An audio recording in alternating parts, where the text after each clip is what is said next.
fiddle-faddle. Welcome to not the only channel that recaps Murder, She Wrote, but the only one that I do. We start out with a lady in inappropriate sleeping attire who's walking down the stairs with like a candle, and then like a gimp is in her closet.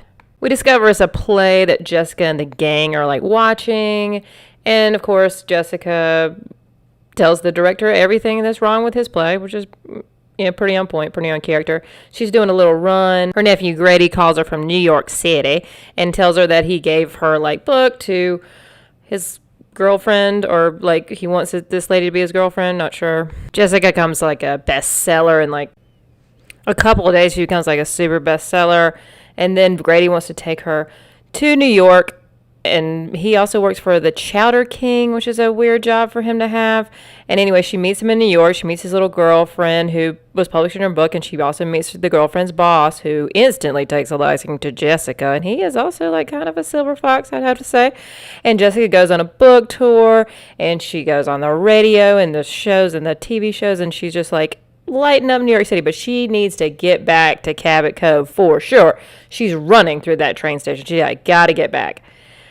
But the silver fox is waiting for her there at the train station, and he wants to invite her to his party, and it's time for the party, and he lives in an awesome house. And of course, Jessica's on point with her fairy godmother costume, just rocking this party, and he's in some sort of, I think he's Prince Charming, probably. At the party, we meet all the cast of characters. It's supposed to be the killer or who gets killed. We see Piano Man, Sherlock Holmes, who's kind of a womanizer, weird guy.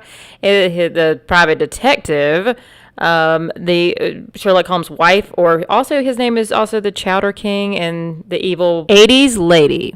Jessica's out running again, and she runs into the wife of the Chowder King, and they start talking, and then murder. So Chowder King is just floating in the pool, dead, presumably. And we have some, his wife is very upset, and Jessica tries to help her not see the body.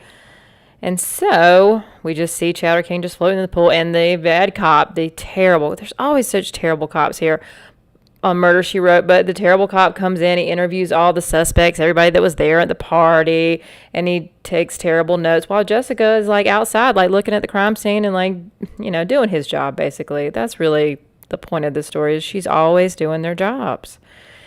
And it's terrible. They just need to have better cops on this show.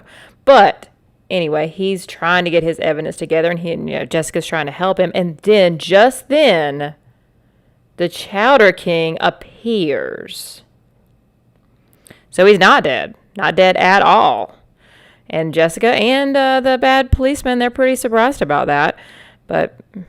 And he tells them where he's been. He's been with some lady all night. And Jessica's like, of course. But we learned that the private detective was dressed in the costume, and he is actually the one that was murdered in the pool. So there's that. So bad cop Ned Beatty, he tries to get Jessica to help him with this case, but, Jessica also wants to get back to Cabot Cove. But, she's like, you have to help me. And she's like still determined to go back to Cabot Cove, and it's like, Grady, I gotta go. I mean, New York City's nice, but, my life is in Maine. And she gets back on the train station, and she's, getting her bags, making friends, as usual, per usual. And the girlfriend runs up, and of course, Grady has been accused of murder. He is accused of murdering the private investigator because he thought it would be the Chowder King.